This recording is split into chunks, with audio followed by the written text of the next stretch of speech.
L'émission Les Grandes Rencontres reçoit aujourd'hui un grand avocat, avocat international. Cet avocat qui se préoccupe de tout ce qui est question africaine et droit africain.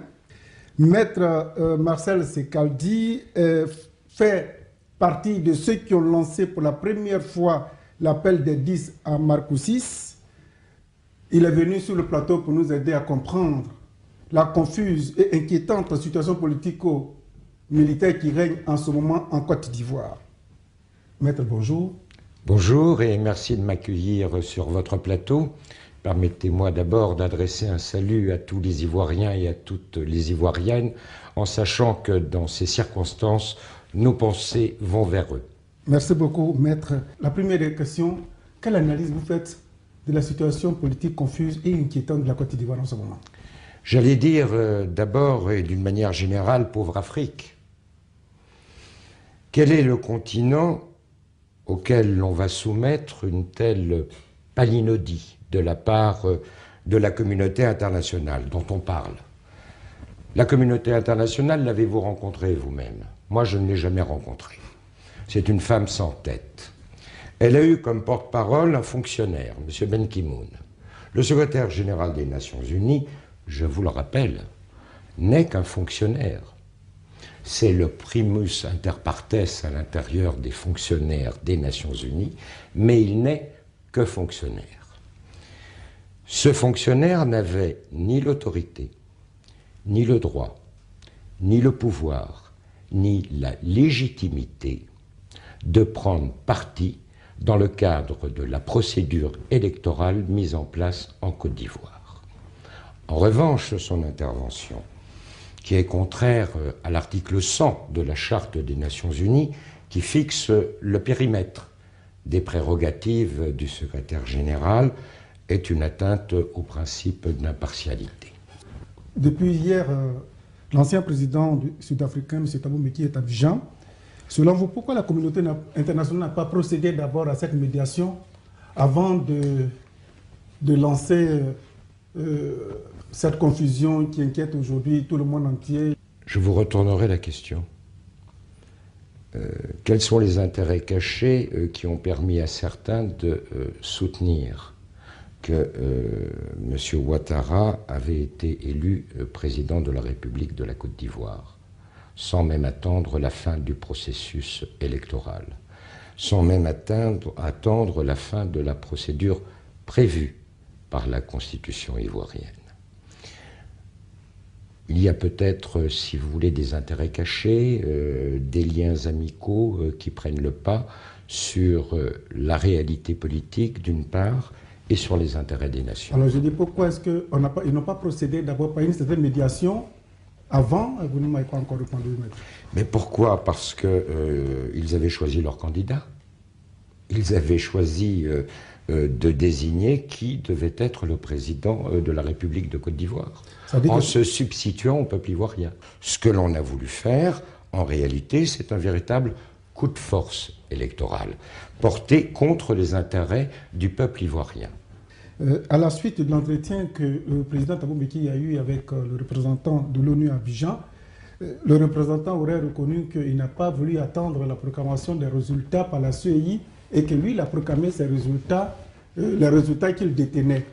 Alors, dans le cas d'espèce, si effectivement ces propos que je viens de citer émanaient vraiment du représentant de l'ONU à Abidjan, et là, on sent qu'il s'est fourvoyé. Est-ce que la communauté internationale peut reconnaître ses erreurs et présenter ses excuses, éventuellement réparer tous les préjudices? Mais il faut qu'elle le fasse. Il est cardinal que la communauté, que le secrétaire général des Nations Unies reconnaisse son erreur, reconnaisse ses fautes. Moi, je ne confonds pas, je ne veux pas parler de communauté internationale. Je vous l'ai dit, la communauté internationale, c'est l'Assemblée générale des Nations Unies et le Conseil de sécurité. Monsieur Ban Ki-moon n'est qu'un fonctionnaire qui a été certes désigné par l'Assemblée générale sur recommandation du Conseil de sécurité, mais ce n'est qu'un fonctionnaire. Il n'a pas à prendre parti. Il n'a pas à prendre parti dans le cadre d'un processus électoral, car ce faisant, il porte atteinte au principe d'impartialité. Maintenant que les positions sont radicales, où va-t-on? Mais justement, où va-t-on? C'est bien la question. Il y a des fauteurs de guerre. Et les fauteurs de guerre, ce sont ceux qui ont annoncé avant la fin du processus constitutionnel des résultats qui n'étaient que provisoires et qui n'étaient pas acquis et qui devaient faire l'objet d'un examen des recours pour annulation devant le Conseil constitutionnel. Moi, je dirais à ceux qui déclarent que M. Ouattara a été élu qu'ils auraient tout à fait intérêt à se pencher sur un certain nombre de procès-verbaux à partir desquels la commission électorale a été amenée à proclamer des résultats. J'ai sous les yeux un procès-verbal. Ça doit être un district de, je suppose, 5 communes de la commune de Bouaké. Je l'ai sous les yeux, il est du 29 novembre 2010, il est signé par le président de la CER et il est signé par les 4 vice-présidents. Je lis, Bouaké, 207 951 inscrits. Votants, 48 301. Votants non inscrits dans les bureaux de vote et ayant voté, 2761. Je fais d'ailleurs remarquer déjà que là, il y a une contravention à la loi électorale ivoirienne. Ne peuvent voter, et c'est la règle de la démocratie, que les électeurs qui sont inscrits sur les listes électorales. Les gens qui ne sont pas inscrits sur les listes électorales ne peuvent pas voter. Là, on a recensé les gens qui, n'étant pas inscrits sur les listes électorales, ont moins voté. Suffrage exprimé. 159 788. Alors, j'aimerais que l'on m'explique par quelle opération du Saint-Esprit 48 301 votants peuvent donner corps à 159 788 suffrages exprimés. Alors, ceux qui se sont appuyés sur les proclamations de la CUI, je leur dirais tout simplement que la Cour suprême des États-Unis, à qui l'on communiquerait ce procès-verbal, viennent nous dire s'il est valide ou s'il est non valide. Que le Conseil constitutionnel français, en face d'un tel procès-verbal, vienne nous dire ce qu'il ferait. Bon, alors, M. Soro Guillaume est à nouveau le Premier ministre de M. Alassane Dramane Ouattara, oui, président de l'autre camp. Oui. Est-ce que, maître, ce n'est pas là le signe patent d'une reprise des hostilités en Côte d'Ivoire? Et à la fois, il est ministre de la Défense. Écoutez, moi, si vous voulez, intervenir dans les affaires intérieures ivoiriennes, mais délicat, ce que je pourrais dire tout simplement, simple constatation. Hein. M. Ouattara, sauf erreur de ma part, avait annoncé la constitution d'un gouvernement d'union nationale. Donc on pouvait penser que son allié du second tour, que le parti de son allié du second tour, le président Bédié, serait représenté. Je m'aperçois que M. Ouattara a désigné M. Soro. Si j'étais ivoirien, je dirais que les masques sont tombés et que c'est la reconstitution d'un tandem de putschistes. Alors, maître, est-ce que vous connaissez bien la Côte d'Ivoire? Je la connais un peu, oui, je la connais un peu. J'ai eu une de mes parentes, mais ça remonte à quelques années, qui a été enseignante en Côte d'Ivoire. Vous intervenez au nom du droit ou bien vous intervenez parce que vous avez un penchant pour... non, si vous voulez, moi je n'ai pas de penchant pour quiconque, mais je n'accepte pas l'injustice et je n'accepte pas, si vous voulez, qu'il y ait un double standard de justice. Et que tant que l'on se gargarisera d'état de droit et de démocratie, alors que l'état de droit dont se prévalent certains et les règles démocratiques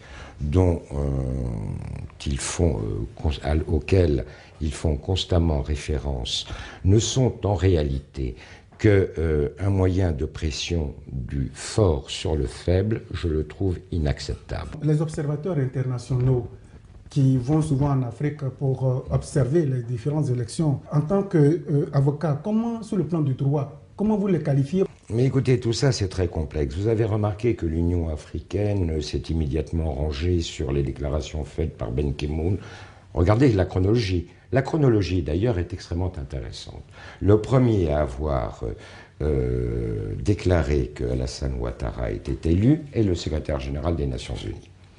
Il a été immédiatement suivi par une déclaration de l'administration américaine, qui elle-même a été suivie d'une déclaration du président Obama, qui ensuite a été suivi d'une déclaration du président Sarkozy. Alors que je vous fais remarquer qu'à l'issue du premier tour, et même dans les heures qui ont suivi le second tour, les mêmes appelaient les différents intervenants à suivre le processus électoral et à déposer les moyens de recours utiles devant le juge des élections qu'est le Conseil constitutionnel. Ce n'est pas la commission électorale. La commission électorale est une autorité administrative. Elle n'est pas le juge de l'élection. Le juge de l'élection est le Conseil constitutionnel. Et que lorsque le Conseil constitutionnel s'est saisi, ainsi que la loi organique le prévoit, ainsi que cela est prévu par la Constitution, c'est à partir de ce moment-là que les déclarations ont été extrêmement fermes. Alassane Ouattara a été élu. Bien. Donc, c'est très exactement une politique de fort avec les faibles et de faibles avec les forts. La dernière question, jusqu'où les Ivoiriens iront? Et qu'est-ce qui attend les Ivoiriens? Mais moi, je pense que les Ivoiriens doivent d'abord faire preuve de maturité politique en refusant de plonger dans le chaos dans lequel les fauteurs de guerre veulent le plonger. Parce que, vous savez, j'allais presque dire, tenir un pays, pour qu'un pays soit à la botte, il ne faut jamais d'État fort. Il faut un État faible. Les intérêts privés mondiaux et mondialistes surfent sur le désordre. Eh bien, il faut que les Ivoiriens fassent preuve de maturité politique et qu'ils montrent par le comportement qu'ils ne tomberont pas dans le piège qu'on leur a tendu. Ce n'est pas le piège que l'on a tendu à tel ou tel candidat, c'est un piège que l'on a tendu à l'ensemble des Ivoiriens. Les Ivoiriens sont une nation. Les Ivoiriens ont de tout temps eu une structure étatique importante, et bien qu'ils se réfèrent à leur passé, à leur histoire, à leur conscience collective, pour dire non aux chemins dans lesquels on veut les engager. Est-ce que vous pensez que M. Ouattara et M. Gbagbo vont accepter de s'asseoir autour du même table pour négocier? Écoutez, je pense que ce serait la solution sous l'égide du président Thabo Mbeki. Mais il faut que, à ce moment-là, ceux qui se sont déterminés rapidement, le secrétaire général des Nations Unies, le président Obama et le président Nicolas Sarkozy, acceptent l'intermédiation du président Thabo Mbeki. Ce n'est pas à eux, ce n'est ni au président Obama, ni au président Sarkozy, ni au secrétaire général des Nations Unies de dire quel est le candidat élu. Ce n'est pas à eux d'imposer leur candidat. C'est aux Ivoiriens de choisir leur candidat et c'est au médiateur Thabo Mbeki de trouver la solution alternative la plus conforme aux intérêts du peuple et de l'État ivoirien. Merci bien, Mert. Merci à vous qui nous suivez. Mais la situation actuelle de la Côte d'Ivoire n'arrête vraiment pas de nous ébranler. C'est comme une femme qui a deux maris. Cela surprend. La Côte d'Ivoire a deux présidents. Et pour comprendre, nous faisons appel à des spécialistes qui nous donnent leur point de vue. Ils nous instruisent de leur manière. Mais tout ça, ce n'est pas du tout pour prendre parti de X ou de Y. C'est pour que vous compreniez ce qui arrive aux Ivoiriens. Merci et à très bientôt.